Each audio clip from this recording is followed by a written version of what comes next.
Clearly, cloud computing has lost some credibility in the last few years. Here are three groups in the cloud computing space that are on my leaderboard. Let's talk about it.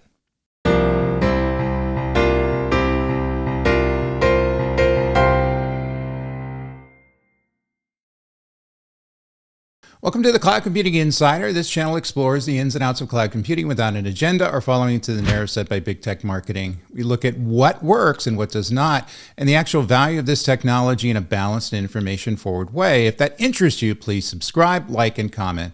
I'm your host, David Linthicum, author, speaker, cloud and AI architect, top 10 AI and cloud influencer, B-list geek, and over-the-hill mountain biker. Let's get started.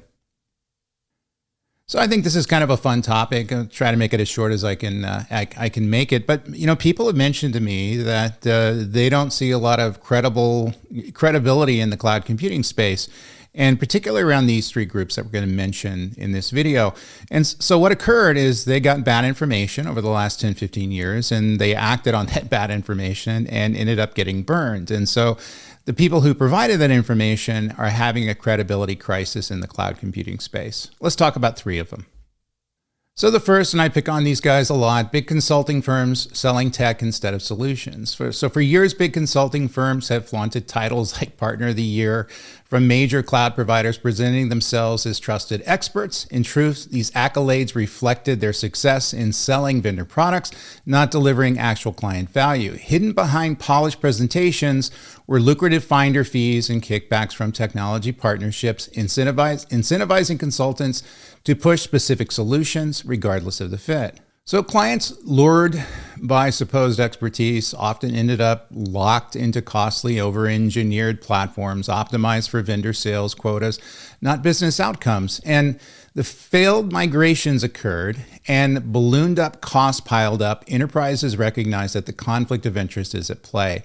And the realization was clear. Many consultants acted more like a vendor sales agent than an impartial advisor. And so obviously this is a big bugaboo with me.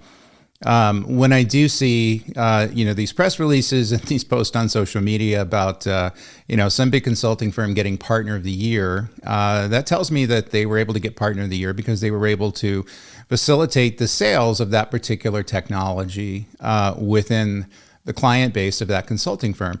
Now, this has been going on for a long time, and any consulting organizations out there are going to have some sort of a strategic relationship with different technology providers, and obviously they share leads, they work together on engagements, things like that. Not a lot nefarious about that, but recently it's kind of come onto my radar screen that many of the decisions that enterprises made over the last 15 years as related to cloud providers came through the influence of some consulting partner that they had. And the problem is there's normally an incentive there. In other words, the partnership relationship, they're paying a fee. They're even buying their way into the projects by offering the clients funded a migration transformation. But getting them set up with a cloud computing platform and sets of services that are often way under optimized for what they need. They're over-engineered, and so they end up costing a lot more in terms of operations. It's not a matter of getting those things out there and working. They always work if there's enough money to make that happen. It's about getting solutions that are going to bring the most value back to the business.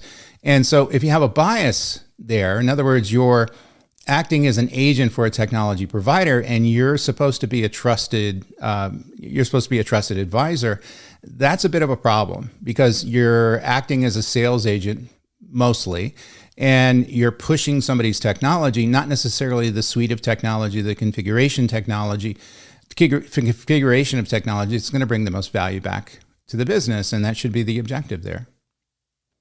So the next group that has a big credibility problem would be low information IT executives, which have FOMO without direction, fear of missing out. And we saw a lot of this over the last 15 years. So some executives, especially in the Global 2000 companies, chased the cloud, not because it was right for their organization, but because they were afraid of being left behind. Rather than evaluating the unique needs of the business and constructing a detailed long-term strategy, they followed trends, adopting the cloud just to stay relevant. You guys know who you are.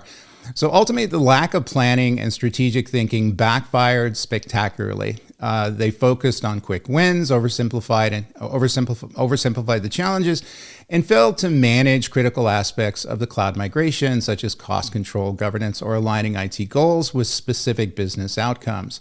This trend chasing not only damaged their credibility with the boards of directors out there and the CFOs, but it also created a massive set of inefficiencies within their organization, problems, technical debt, things that need to be fixed. Businesses became weary of decision makers who couldn't deliver value beyond the initial buzz. Today, there's no patience for IT executives who aren't willing to invest in proper planning, talent, and metrics-driven approaches to cloud adoption. So this becomes kind of a systemic problem within the Global 2000. Back when cloud first started to inflect, we heard, cloud only, and, organizations were going to shut our data centers down and move everything into the public cloud providers. Typically, that didn't happen, and those were kind of false strategies. The cloud only is not a strategy. It's like AA only is not a strategy. You have to basically pick and choose the best technology to back into your problems so you get the solution, again, that's going to be most optimized for the business. So normally, these executives didn't understand a lot about the cloud space. They may have learned about it, just through passing, and now have gotten into an IT leadership position where they're making decisions on which technologies to be leveraged that are going to be strategic to the business. And they become a little dangerous when they do that. And so if they're following the trends, obviously now it's agentic AI and generative AI. And, 10, 15 years ago, it was, public cloud providers, AWS, Microsoft, and Google. They're going to make bad decisions the majority of the time, because if they're only moving one direction, that's only going to be indicated for a certain number of problem domains that are in the business, that are in the business. And it's not something you can use as a common solution across the board. It's just going to cause too many mistakes. And so that's what they did. People followed them.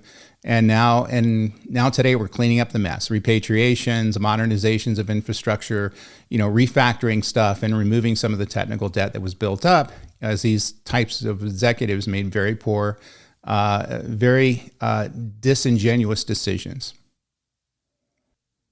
So the final category, or a group of people who have lost some credibility, would be the public cloud providers. Overstating savings and benefits, public cloud providers built their marketing on lofty promises of cost savings, agility, and scalability, pitching cloud as an easy solution to slash IT budgets and drive innovations. The reality, those promises were rarely as simple or as affordable as advertised. They were advertising things that we had issues living up to. In other words, cost savings, the value of agility, things like that. Much of that stuff was overstated. So the key issues included hidden costs such as data egress fees, application refactoring expenses, or long-term operational inefficiencies that stem from mismanaged architectures.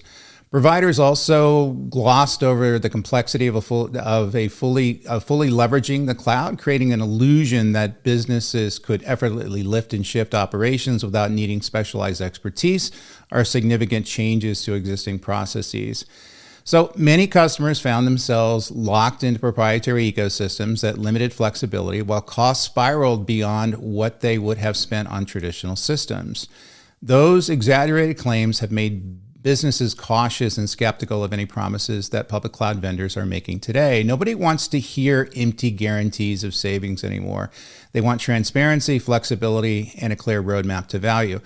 So if you recall back and when the inflection of cloud was here, everybody was talking about CapEx versus OpEx and the ability to reduce operational costs. And there was an ability to do that. In other words, and certainly increase agility in using the public cloud providers.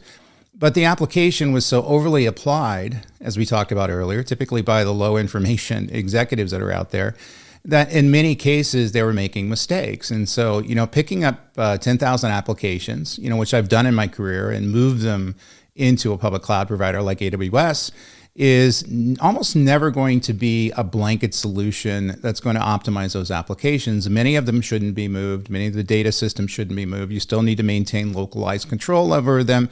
And if you're not refactoring them or re-engineering them to leverage the features on the cloud providers that are hosting those applications and data sets, they're not going to run in an optimized state, and they're typically going to cost 2 to 3 times the amount of money versus an on-prem analog. In other words, and the cost of hardware has dropped significantly, so it's getting even more of an issue, more of a chasm between these two public clouds and on-prem systems. So the promises that were made in terms of what cloud computing could potentially provide, probably a bit of a stretch, but also the big problem that I had is when they were looking at particular domains. In other words, not looking at them with skepticism in advising their clients, their customers, as to what should move into the cloud and what shouldn't. And so do a triage of your system, work with your consulting providers, and this would have been great for the consulting providers to intervene here and provide trusted advice. So work with your consultants to figure out the applications that should move into the cloud and the ones that shouldn't, ones that should be refactored, the ones that shouldn't, figure out a security and governance plans that spans on-prem in the cloud, and stop promoting the fact that we think that a single technology solution, in this case, a public cloud provider, should be everything and anything, and that's the final destination for IT technology. They're walled gardens. They do have advantages. I'm not pushing back on the public clouds as a potential solution, but they should be used carefully. Just like any other platform, they have their pros and their cons, and I think often the cons are never considered. So you had the consultants who were promoting cloud, basically cheerleaders for the cloud providers out there. You had the low information executives that were pushing cloud internally. And then you had the public cloud providers, which were more than happy to pay for the marketing hype that was driving a lot of those behaviors, and also pay for the relationships with some of these larger, consulting providers. So it's kind of a triad of issues there that got a lot of enterprises in trouble. And if you look around the market right now, repatriation is a thing, and it's starting to hit its stride. And we can thank these three groups for providing the misinformation that kind of got us there. So now that AI is rising, let's try not to do that again. Okay. So the industry and certainly, most of the enterprises that I'm working with out there are kind of over it, and they're wising up to the hype. So over the past decade, businesses have become much smarter about cloud adoption.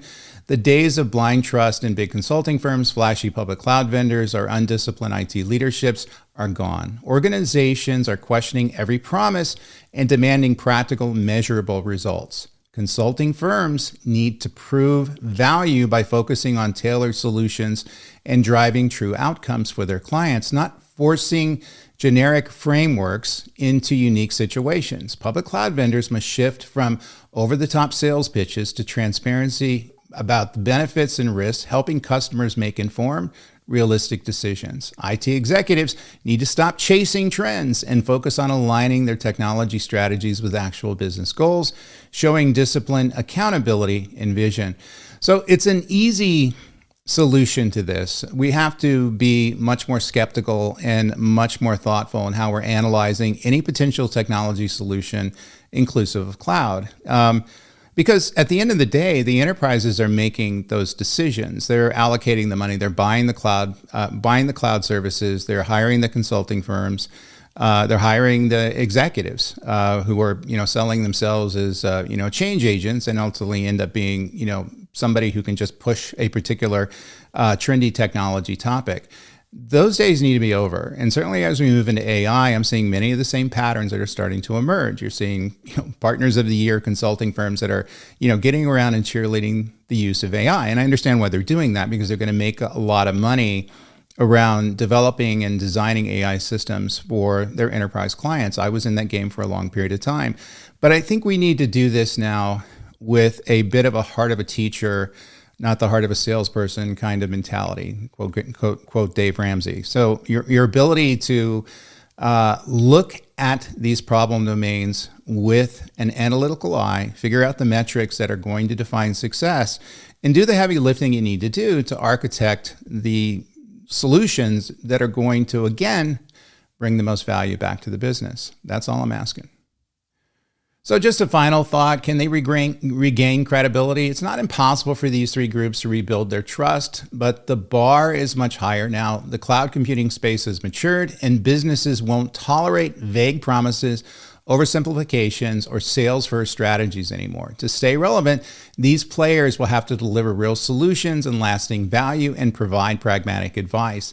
The cloud isn't magic. It's a tool, and the market has no patience left for anyone still pretending otherwise. So at the end of the day, you can be successful with most types of technology inclusive of cloud. Cloud is always going to have its role, and I'm going to use it when it's indicated for a particular problem domain, for a particular architecture. But it's not for everything. And I think the overselling of cloud and the oversimplification of its usage, over the last 15 years has got some enterprises in real trouble. And so now they're digging out. But if you're digging out of a hole, stop digging. And I think that's the message here. So don't forget to like and subscribe and check out my other videos on this channel. Also check out my InfoWorld Cloud Computing blog, my 100+ LinkedIn learning courses, of course, my generative AI architecture course out on Go Cloud Careers, and my other YouTube show, AI Insights Innovation, on the Cube Research YouTube channel. And finally, my latest book, An Insider's Guide to Cloud Computing. So until next week, you guys stay very safe. Cheers.